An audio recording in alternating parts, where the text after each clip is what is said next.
आज हम बात करेंगे चंद्रयान 3 मिशन के बारे में, जो कि 23 ऑफ लैंड करने वाला है मून के साउथ पोल पे। तो इसको लॉन्च किया गया था 14 जुलाई को यहाँ से। उसके बाद में इसको एक ऑर्बिट में सेट किया गया था। जो ऑर्बिट होती है वो बेसिकली मल्टीपल ऑर्बिट्स का पाथ फॉलो करके फिर मून पे जाएगा। तो आज हम इन ऑर्बिट रेजिंग मनूवर्स क्या होते हैं इनके बारे में जानेंगे। तो उसका जो फर्स्ट ऑर्बिट रेजिंग मनूवर हुआ था वो हुआ था 15 जुलाई को।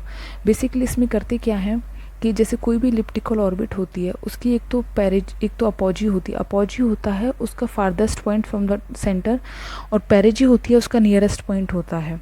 तो जैसे ही ये लूनर जो क्राफ्ट है ये जैसे ही पेरिजी पे आता है, जो नियरेस्ट पॉइंट पे आता है अर्थ के, उस टाइम पे इसके जो इंजन होता है उसको स्टार्ट किया जाता है, इसको स्पीड अप किया जाता है, और ये आउटवर्ड फ्लाई करता है, ये दूसरी ऑर्बिट में पहुंच जाता है। तो ऐसे ही जो ये प्रोसेस रहती है कि पेरिजी पे आने पे इसकी स्पीड, इसके इंजन को फायर करना, इसकी स्पीड को इंक्रीज़ करना और इसको दूसरी ऑर्बिट में पुट करना, इसको ऑर्बिट रेजिंग मनूवर बोलते हैं। ऐसे मल्टीपल ऑर्बिट रेजिंग मनूवर्स के बाद में एक पॉइंट आता है जहाँ पे अर्थ की ग्रेविटेशनल फील्ड का इतना इफेक्ट नहीं रहता है।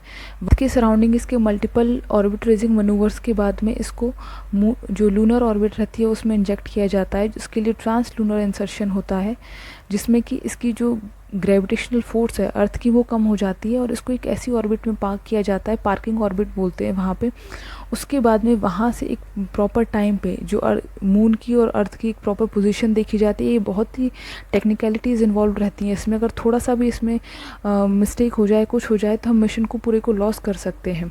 इस पॉइंट पे यहाँ पे इसकी स्पीड डिक्रीज़ की जाती है और धीरे धीरे जो मून की ग्रेविटी वो उस पर इफेक्ट करने लग जाती है, और ये मून की जो आउटर ऑर्बिट है उसमें इसको प्लेस किया जाता है।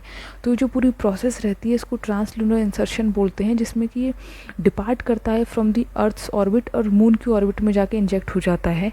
इसके बाद में यहाँ पे इसको मल्टीपल ऑर्बिट्स में फिर से इसके एल्टीट्यूड को डिक्रीज़ किया जाता है, और धीरे धीरे एक पॉइंट आता है जहाँ पे अप्रॉक्सीमेटली 100 किलोमीटर्स की जो तक रहता है ये सर्कुलर ऑर्बिट में आ जाता है, लूनर सर्कुलर ऑर्बिट में।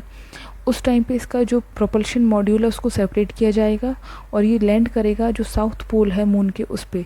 तो ये पूरा इसका पाथ रहने वाला है। चंद्रयान 3 जो ट्रैजेक्टरी फॉलो करेगा, जो पाथ फॉलो करेगा वहाँ पे लैंड होने से पहले, एक चीज़ हम बोल सकते हैं कि ऐसा क्यों है कि हम इतने दिन ले रहे। It will take approximately 40 days to land on the lunar surface. 40 days में जाके ये लैंड करेगा। बट अगर हम देखें कि जो अपोलो 11 मिशन था USA का, उसको सिर्फ 4 दिन लगे थे अर्थ से लूनर सरफेस तक पहुंचने में है। वो हम बोल सकते हैं कि एक तो उनके पास में एक तो पावरफुल जो लॉन्च व्हीकल्स होते हैं उनकी इम्पोर्टेंस बहुत ज़्यादा है, क्योंकि जो सैटर्न 5 यूज़ किया गया था अपोलो 11 को लॉन्च करने के लिए, उसकी payload carrying capacity to the moon वो ही 50 टन थी। अगर हम और जो अर्थ की ऑर्बिट्स तक उसकी जो पेलोड कैरिंग कैपेसिटी थी वो थी अप्रॉक्सीमेटली 130 टन तक की। अगर वहीं हम GSLV Mark 3 देखें, इसकी पेलोड कैरिंग कैपेसिटी जो है अर्थ की जो जियो सिंक्रोनस ऑर्बिट है, जियो ट्रांसफ़र ऑर्बिट है, वहाँ तक 4 टन की है, और लोअर अर्थ ऑर्बिट में अप्रॉक्सीमेटली 8 टन या 10 टन तक की है।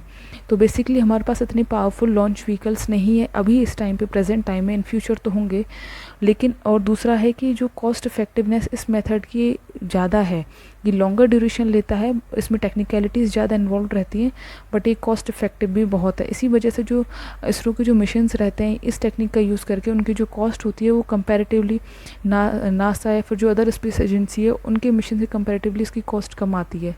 तो ये था चंद्रयान 3 मिशन के बारे में। Thank you.